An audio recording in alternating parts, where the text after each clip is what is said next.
Hey there. So since LinkedIn has become the top networking site for professional kind of stuff, it is the leader in professional social networking, and so um, because of that, a lot of people are trying to figure out how to jump on the bandwagon or leverage this great free tool for business growth. Now, like a lot of things, once something is kind of proven and business owners like you and me figure out, okay, we really need to start using this for our business. Inevitably, there's just a whole bunch of scammers out there, and what they do is because people know something on LinkedIn is important, but there's a lot of kind of misinformation, or not everyone knows how to use it well. There's all these scammers that show up and just kind of like they're like snake oil salesmen, right? They want to get you excited about using it. And so the reason I created this video is I've been using LinkedIn for a long time. And I'll share in a little bit how I used it to get one of our biggest clients to date at that time, and then how that client helped us get us more clients of the same or larger kind of client size. Um, but the thing is, I've been seeing, because I'm active on LinkedIn, I'm seeing a lot of these people just kind of send me messages on use my LinkedIn system or this and that, and I'm just concerned because there's some things LinkedIn can't do very well, and it's a platform just like everything else. And so I wanted you to get the right information out there as far as what is available to you. And so back when I was in aggressive growth mode, I in fact was doing everything I could, and I did use LinkedIn to at that time land our biggest client, and it wasn't easy. And I'm not going to say it's magical or whatnot, but here's the thing: I'm not about to become some kind of LinkedIn mastery trainer or something like that. That's not a business that I want to do. But I'm going to go ahead and share for you for free what I did and how I used it, and as well as on the bottom of this video, there's this other guy that I met, and it's very rare that I would actually reach out to someone to become an affiliate. I get a lot of solicitations for that, but this is one of the situations where I actually reached out to the guy because I saw the stuff he's doing was really great. Um, and again, I'm not trying to get into the LinkedIn business, and so I just wanted to give you all this information and share my story. There is a step-by-step guide, just because it did take me some time to get my team together to put it together, so you can go and purchase that. But we're only doing it for a limited time because again, it's not the business I want to be in.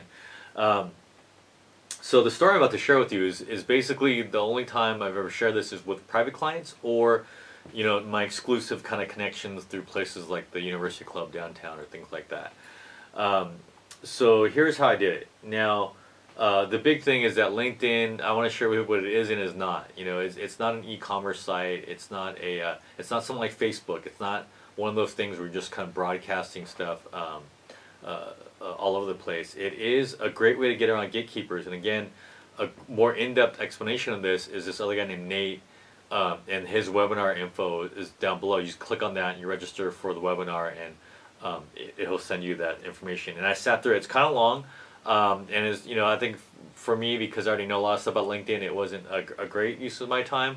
But the great thing I love about it, and the reason I'm recommending it, is he gets into explaining a lot of stuff very in depth that I would never do. And again, he's like a LinkedIn trainer, so that's what he's doing. He has a system that you can buy, as well as some other services that I would never do for anyone. Even for our clients, we just recommend it, but we don't actually do it. But I guess his company, that's what they do. But things you need to do is you need to, the story I'm about to share with you is how we get in front of a major prospect. If you're doing like high volume, low stakes kind of thing, I'm not sure this is the best thing for you. Although you can probably just adapt what I'm telling you to use it for the kind of scale you're using it at. But for us, it was big game hunting. So the three things you need to get a handle on right away if you hope of using LinkedIn to get big clients is, the first one is you have to have a built out profile page. Your profile page with a professional picture. You want to be smiling stuff in that picture, but it needs to be a built out profile with it's your online CV or your resume, right? And again, this guy Nate, he kind of, I think his company actually does this stuff for you. Then the thing that is not as hard as people think it is, and again, the step-by-step guide below will tell you kind of some suggestions how to do that. But you really need, if you're a credible person on LinkedIn, or you want to use it to land your big prospects, you need a handful of recommendations. And this just can't be like you're my buddy or something. It has to be someone that actually hired you, um, and they got to say some great things about you, because this is the powerful thing about LinkedIn and building credibility, is that um, that's public record, right? Someone recommends you. It's tied to their profile. It's tied to your profile. But the whole point is they can click on that and see it's a real person or someone like them. So your prospect goes, oh, that recommendation comes from someone in my position or someone like me. And so um, it's very powerful. And the third thing you need to know is you need to understand how what I'm about to show you fits into your typical sales process. If you don't have like an acquisition protocol or a sales process that you use, then I'm not sure what you're doing. Like, I'm not sure how great a tool like LinkedIn or any tool for that matter is really helpful to you, because you don't actually have a way that you go get sales. And so you need to have those things kind of ready to go. And again, the step-by-step guide below kind of mentions something like that. It mentions my typical sales process, so you're more than welcome to use that. Now, on top of these three things, you have to be very, very clear on your ideal customer profile. So one of the links below is just a free PDF for you. It's just telling you, like, when I say know your customer, I use the thing like wanted list, like in the old Wild West days, wanted dead or alive. In our case, we want them alive, but, wanted dead or alive. And it's just a front and back sheet, and because it's kind of symbolic. I want you to know your ideal client or your ideal profile, who you're going for. I want you to know them front and back, like as that saying goes. And so it's a 2-page kind of thing, and it's just some of our clients look at this thing like, June, this is incredibly a lot of information. How do we even know that? My thing is, if you don't know, that's like the bare minimum for me as far as knowing your ideal prospect, your ideal customer, or your ideal client. So look at that sheet. You need to know that, because if you don't do that, everything I'm going to tell you about LinkedIn is not going to make a whole lot of sense. And even all the other systems out there you're going to buy, you're kind of throwing your efforts to the wind, because LinkedIn, you can sort by titles, which is helpful, and you can sort by regions and alumni networks and companies and whatnot. But if you don't actually know your ideal customer profile, I'm not sure something like LinkedIn is going to work really well, because it's a very laser focused targeting system, which is why I found it valuable. But it's not going to be that valuable for you if you don't know exactly what you're looking for. And again, you need to know, on top of your ideal customer profile, you need to know what I call your acquisition cost. So how much time and money and energy does it cost for you to get your ideal client versus how much the bill of sale is, or the lifetime value they have with you. So the second link below is actually just a free, I think it's like 3 worksheets, and they're just walking through how you start to figure out what your acquisition cost is. Because again, if your acquisition cost is only like $5, as far as time and money, well then LinkedIn, this might not be a great thing for you, because it's not an e-commerce, it's not a spammy kind of site. It's not something like Twitter or Facebook where you can just run an ad, or Gmail, which is my favorite kind of ad system. If your acquisition cost is normally like $6,000 in time and money, that's when something like LinkedIn makes a lot of sense, because lifetime customer value might be $300,000, which is the story that I'm sharing with you in a little bit. But the acquisition cost for that is anywhere from $6,000 to about $10,000, and so the steps that I'm showing you on LinkedIn, they're helpful because it dramatically cuts down that acquisition cost. And so again, if your acquisition cost is really low, then this might not be something for you. And again, LinkedIn might not be the best platform for you anyways, because it's not the best for all these businesses out there. If you're B2B though, like me, it probably makes a lot of sense. So you need the ideal customer profile, because you need to know who you're looking for on LinkedIn. And the second is mandatory as far as your acquisition cost, because you need to know how much time and energy is appropriate for you to land your clients. And considering the work that we were chasing was hundreds of thousands of dollars, so the time and energy we spent on LinkedIn was definitely well worth it. And again, if you're going for smaller client sizes, maybe like $20,000, $30,000 clients or $5,000 clients, you probably don't want to hear the story, but you want to maybe develop your own steps and how you're going to do it, because, or some of the other webinars that, again, you can click on below, because you're going to use probably 80% of it, or maybe at least 70% of it, but you want to adapt some of the smaller percentage to specifically what you're trying to do.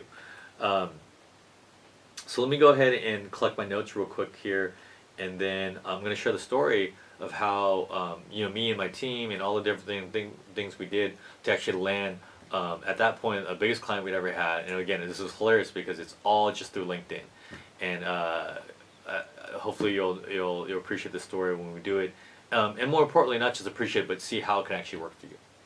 All right, so I just want to share the story of how we use LinkedIn. And again, I've been using LinkedIn in the beginning. It was how I got just when I was thinking about social networks and whatnot. I didn't think Facebook or Twitter or what else was out there at the time. I think those are the main ones. I didn't think those are going to be great ways for us to get B2B clients, and that's the kind of business we're in. So you joined LinkedIn very early, and there wasn't a lot of people I knew personally that were on LinkedIn. There's a lot of like kind of people around the world, a lot of people across the country, and it's been a great way for me to mentor, entrepreneurs and now social entrepreneurs all across the world, which is great. But I just want to share the story, and I'm going to try to do it as detailed but as short as possible because I just want you to kind of figure out, the general concept and strategy, and then figure out your own version of it.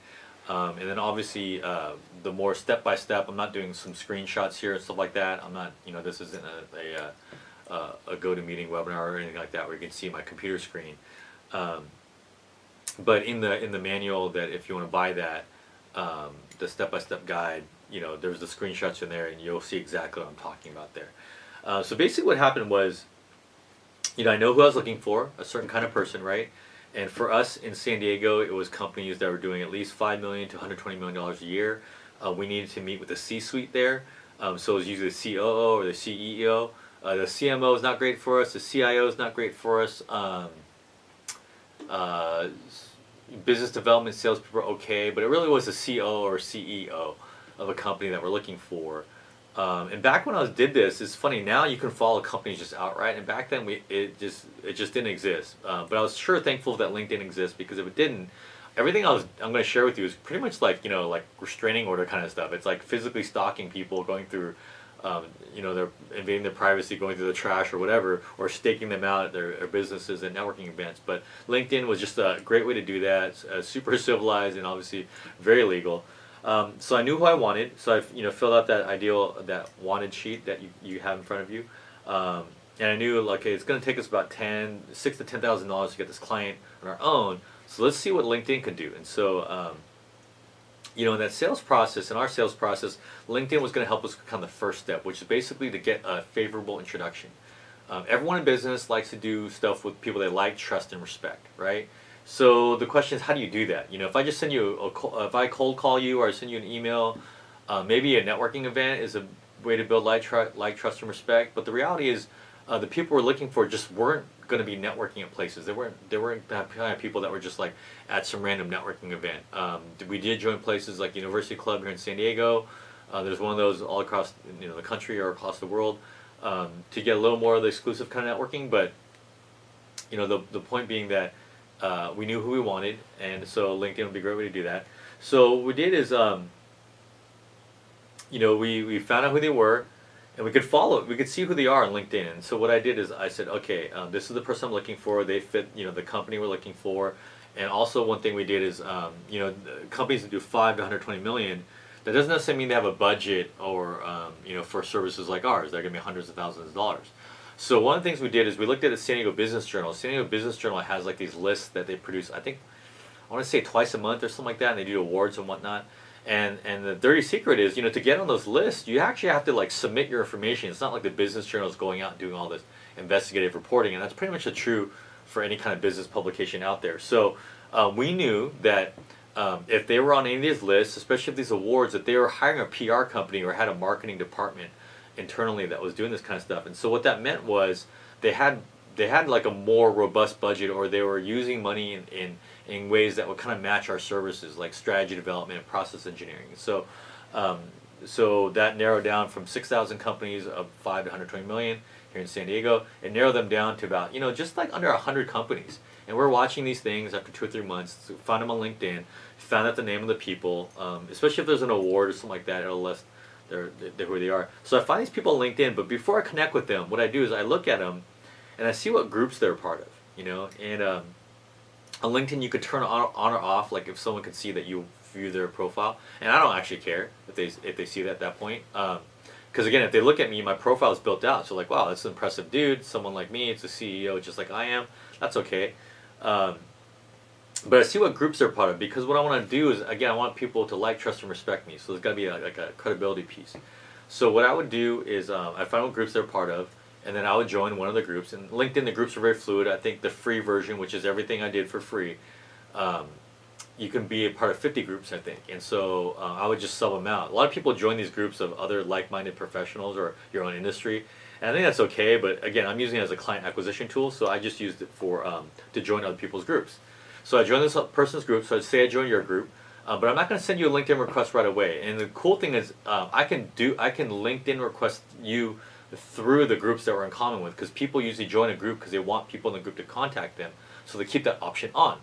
It's a great thing, right? So LinkedIn initially is a recruiting tool for recruiters or job seekers, but it has all this functionality that lets you get past these gatekeepers, right? Which is very important for kind of what we're trying to do.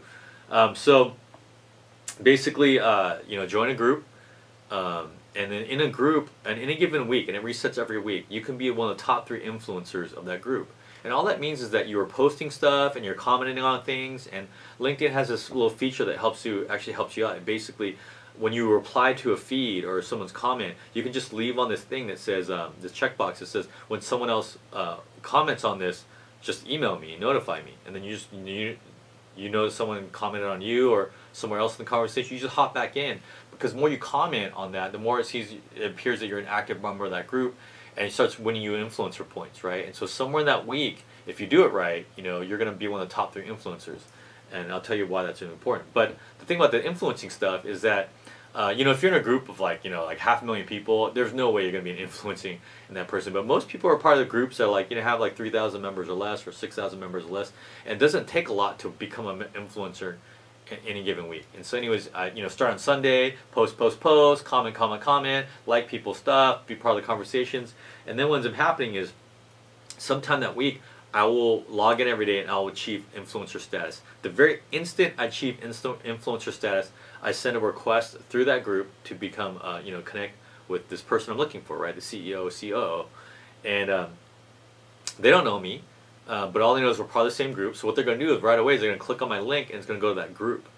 And what's going to show up is they don't know anything. Again, they don't know anything about me. So my profile is built out. I reached out to this group. And maybe I customized the message. I didn't do the standard boilerplate that's part of LinkedIn. And then in there, they go, man, I don't know who this guy June is, but look, he's one of the top influencers of this group. Instant credibility, right? So we got the influencer thing. So now we're connected on LinkedIn. And all I'm trying to do is I'm trying to meet them in person, right? Because that's really important to kind of the hundreds of thousands of dollars that we're doing per client. So now that we're connected on LinkedIn, I get to follow them and see what they're about, and just kind of observe them a little more because now we're connected. And now on LinkedIn you can tag them. You can tag people and they'll never see it. And you can make little notes about who that person is, and that they'll never see it. And you can do that all on your connection stuff, which you can carry with you wherever you go on your phone, right? But my whole thing is, so this client or this prospect found them, a COO, and also saw that they'd be speaking in a conference in like a month. Says, okay, so let me keep following them. Let me show up to that conference. At the conference, they're on a panel. Now, the secret, if you're on a panel, is that they invite all these people on a panel, and each panelist only speaks for maybe 5-10 minutes. And so they're there at this conference, and they didn't really get to share a whole lot. And the big thing with panelists, is that at the end, you want to see which panelist has a line of people asking them questions, because it's kind of like, oh, look, I was interesting, or I said something great, or people came to see me, or whatever. So there's my prospect in the panel. I make sure to ask a very smart, smart but flattering question. It can't be BS, right? A smart, flattering question, and specifically to that person during the Q&A, because everyone's like, when you're on a panel, you're wondering is anyone going to ask me a question in front of this whole room so that I can show how smart I am? So you go ahead and serve up a softball to them. Hey, I have a question for you. When you said this, did you mean this? Or I know that your company does this and that kind of stuff, and it seems like you guys specialize in this. How did that go for you, or how did you decide that? And they go, oh, thanks for knowing that about me. And that person starts sharing how smart they are. It's great. And at the end, you go up and again introduce them on the panel and say, hey, I sent you a message a week ago saying I'd see you here. And they're like, oh, yeah, June, I remember I connected with you. Now it's all rushing back to like, trust, and respect, right? Part of the same group, credibility, this person's the influencer. They said something very smart at this panel. or they ask me a smart question, and now here they are in the flesh, right? And you say, hey, that was just me. I had some follow-up questions. Are you here the rest of this conference? Can we grab lunch or dinner? Now the reality is, if they're there for the panel, and if it's in town, that's maybe one thing. But if it's out of town, for sure, they're just sticking around. They got there for free. I don't think they got their airfare paid for, or maybe they did, whatever. But the whole point is they're there, and now someone's offering them, someone that's smart and they try like and trust and respect them is offering them lunch or dinner. So now you get like 1 to 2 or 3 or 4 hours with this person, which is exactly what we need in a sales process, because we need them to like, trust, and respect us to the point which now we can start to learn things about their business and see if we can actually help them, right? So we do that. So again, this is how my whole sales process is built out. I don't know how your acquisition process is, but this is exactly what we want. I mean, normally we have to beg for these meetings, but now it's in a very different kind of context, right? So at the end, we say bye, whatever.